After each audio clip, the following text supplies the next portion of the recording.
Hello friends, आज के lecture में हम लीनियर प्रोग्रामिंग के कुछ स्पेशल केसेस जो है जो ग्राफिकल मेथड में यूज़ होते हैं और ग्राफिकल मेथड में हमें देखने को मिलते हैं उसके बारे में डिस्कशन करेंगे। तो सबसे पहले केस है मल्टीपल ऑप्टिमम सॉल्यूशन। तो ये मल्टीपल ऑप्टिमम सॉल्यूशन क्या है वो हम लास्ट में डिस्कस करेंगे। तो मान लो कि जैसे हमने वो पहले अगले लेक्चर में डिसाइड किया था कि कोई भी प्रॉब्लम हो उसका हम पहले मैथमेटिकल मॉडल बनाते हैं, फिर उसका हम सॉल्यूशन करके कोई ऑप्टिमम सॉल्यूशन फाइंड आउट करते हैं। तो ऑप्टिमम सॉल्यूशन फाइंड आउट करने के लिए हमारे पास दो मेथड है, एक ग्राफिकल मेथड और दूसरा एनालिटिकल मेथड। तो हम ग्राफिकल मेथड अगले लेक्चर में हमने डिस्कस किया हुआ है। तो ये वाले केस में ये ग्राफिकल मेथड ही है, तो ग्राफिकल मेथड से ही हम इस प्रॉब्लम को सॉल्व करेंगे अभी। कि मान लो इस तरह से आपको मैथमेटिकल मॉडल दिया हुआ है, ये है Z max. Z max is equal to 8x1 plus 16x2 subjected to 2x1 plus 2x2 less than और इक्वल टू 400। तो इस तरह से हमने दिया हुआ है। तो ग्राफिकल मेथड पहले हम फॉलो करेंगे कि भाई ग्राफिकल मेथड से हम क्या करते हैं। तो सबसे पहले फर्स्ट क्वाड्रेंट ही ड्रॉ करेंगे। मान लो इस एक्सिस पे मैंने x1 को इंडिकेट किया हुआ है, इस एक्सिस पे x2 को इंडिकेट किया हुआ है, ठीक है। फिर कंस्ट्रेंट को हम ड्रॉ करेंगे। ये कंस्ट्रेंट जो है वो स्ट्रेट लाइन है, ये जो इक्वेशन है वो स्ट्रेट लाइन का इक्वेशन है। और ये कैसे ड्रॉ करते हैं वो मैंने अगले लेक्चर में अच्छे से डिस्कस किया हुआ है, तो देख लेना। तो ये जो 2x1 plus 2x2 less than और इक्वल टू 400 लाइन जो है हमें मेथड फॉलो करेंगे तो हमें ये एक लाइन मिलेगी, है ना। जो कंस्टेंट 1 है, ये जो साइन है वो लेस देन और इक्वल टू, इसलिए मैंने यहाँ पे ये एरो इंडिकेट किया हुआ है। Second x2 is equal to 125 वाला लाइन जो है वो इस तरह से है, तो इस कंस्टेंट को हम इस तरह से ड्रॉ करेंगे। और उसमें भी लेस देन साइन है, मतलब जीरो की डायरेक्शन में, इस डायरेक्शन में हमने इंडिकेट किया हुआ है। और ये जो थर्ड कंस्टेंट है वो इस तरह से हमें कुछ मिलेगा। तो सबसे पहले ग्राफिकल मेथड में हम क्या करते हैं, फिजिबल रीजन फाइंड आउट करते हैं। फिजिबल रीजन का मतलब क्या है वो भी हमने डिस्कस किया हुआ है। तो ये तीनों कंस्टेंट में जो कॉमन रीजन होगा जिसको हम फिजिबल रीजन बोलते हैं, तो आप देखोगे तो ये जो रीजन है पूरा, ये रीजन,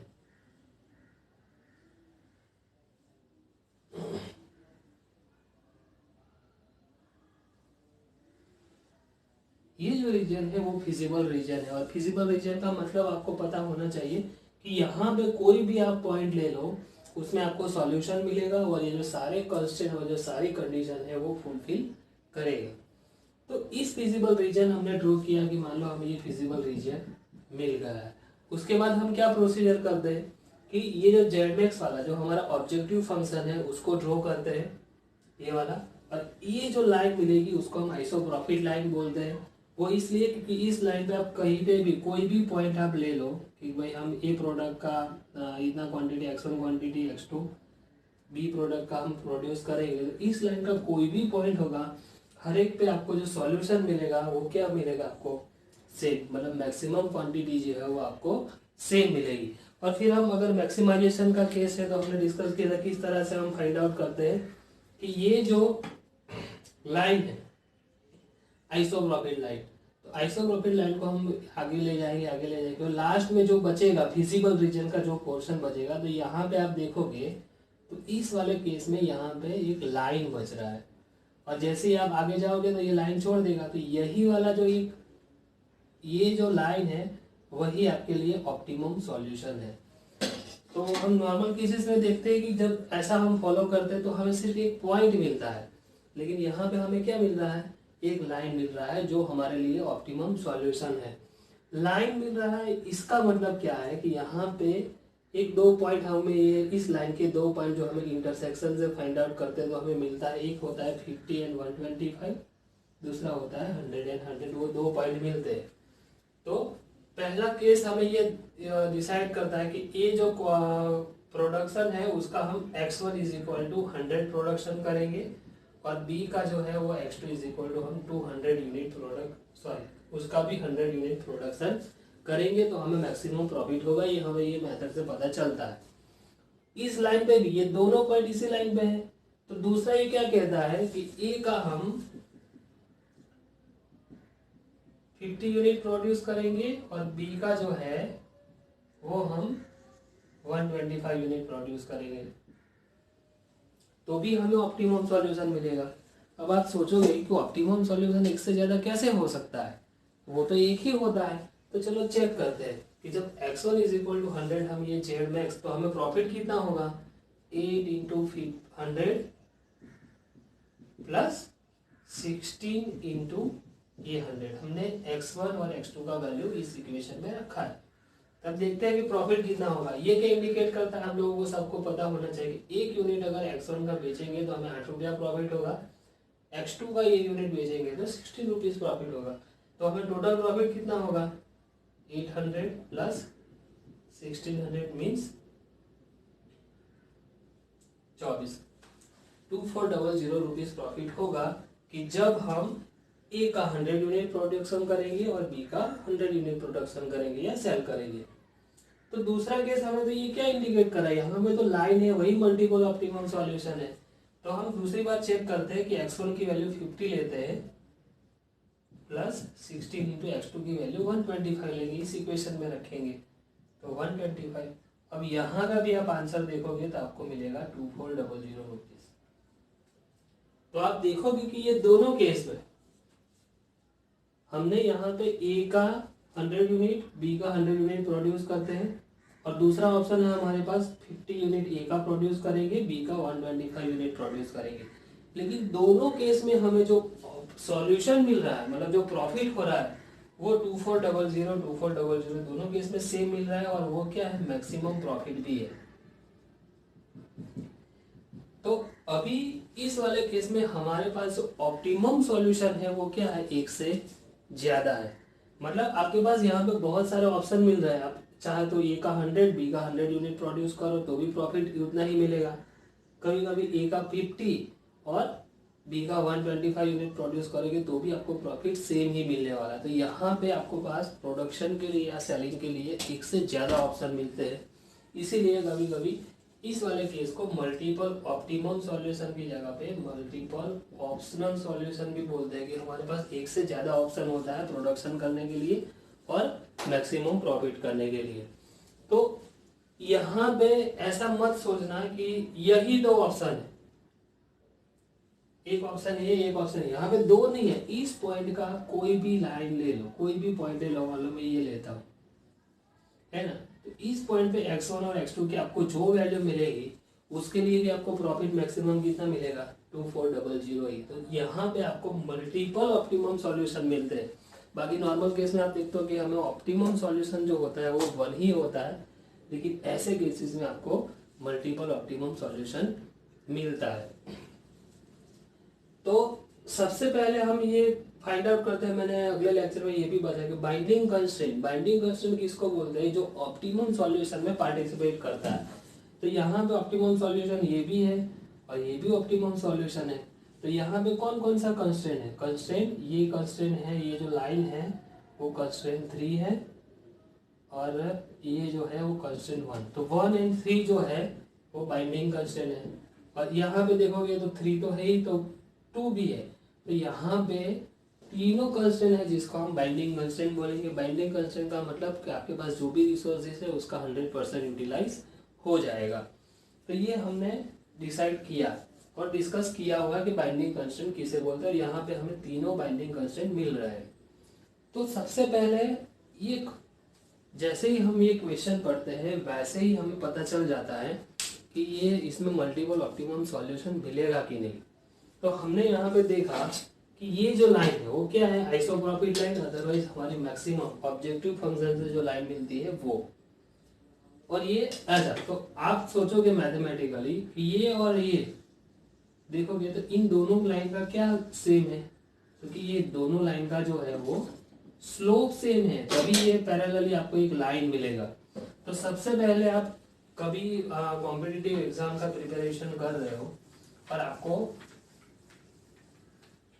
ऐसा पूछ दिया कि ये वाले केस में आपको ऑप्टिमम मल्टीपल ऑप्टिमम सॉल्यूशन मिलेगा, तो सबसे पहले हम क्या चेक करते हैं कि भाई इसका जो स्लोप है इसका स्लोप क्या होगा, y बाई एक्स। हम जैसे स्लोप फाइंड आउट करते हैं वहां पे y एक्सिस पे x2 है, x2 का कोएफिशिएंट 16 और x1 का कोएफिशिएंट 8।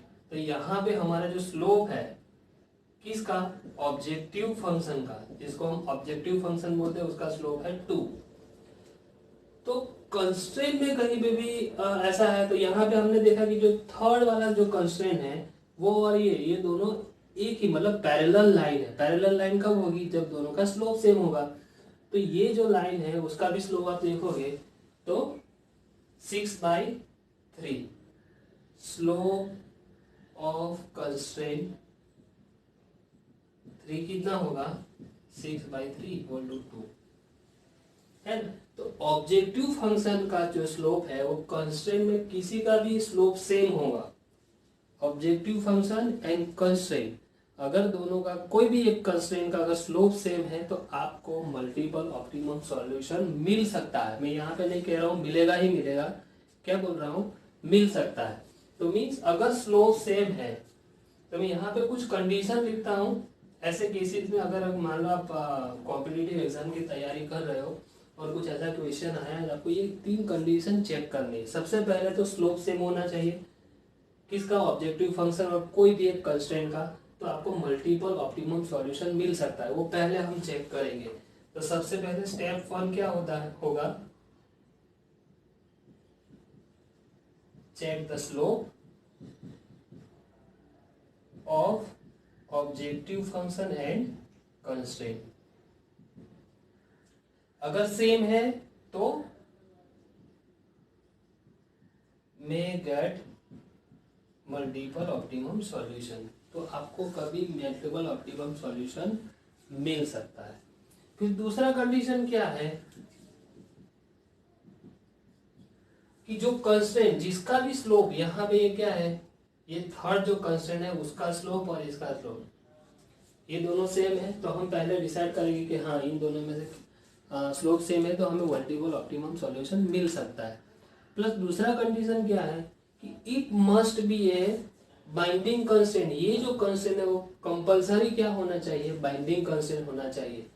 क्योंकि अगर मान लो बाइंडिंग कंस्ट्रेंट है ही नहीं, बाइंडिंग कंस्ट्रेंट नहीं है, इसका मतलब वो ऑप्टिमम सॉल्यूशन में नहीं आएगा। ऑप्टिमम सॉल्यूशन में नहीं आएगा इसका मतलब कि दूसरा कोई ऑप्टिमम सॉल्यूशन होगा, मल्टीपल सॉल्यूशन नहीं होगा उस केस में। तो उस केस में स्टेप 2 में हमें सबसे पहले क्या चेक करना है, दूसरा क्या ध्यान रखना है, it must be A binding constraint, ये भी चेक कर लेना है। और थर्ड स्टेप ये भी चेक कर लेना है, जो भी कंस्ट्रेंट का स्लोप ऑब्जेक्टिव फंक्शन से मिल रहा है, it must not be a reductant constraint। तो रिडक्टेंट कंस्ट्रेंट किसे बोलेंगे कि मान लो वो जो कंस्ट्रेंट है वो फिजिबल रीजन में अगर पार्टिसिपेट ही नहीं करेगा तो भी वो मल्टीपल ऑप्टिमम सॉल्यूशन आपको नहीं देगा। तो मल्टीपल ऑप्टिमम सॉल्यूशन के लिए सब लोग, मैंने देखा है कि कॉम्पिटिटिव एग्जाम की जो प्रिपरेशन करते हैं वो लोग याद कर लेते हैं कि इसका स्लोप और इसका स्लोप जो मिलता है तो आपको मल्टीपल ऑप्टिमम सॉल्यूशन मिलेगा। लेकिन वो 100% वो नहीं है, एक चेक करने का एक फर्स्ट स्टेप है।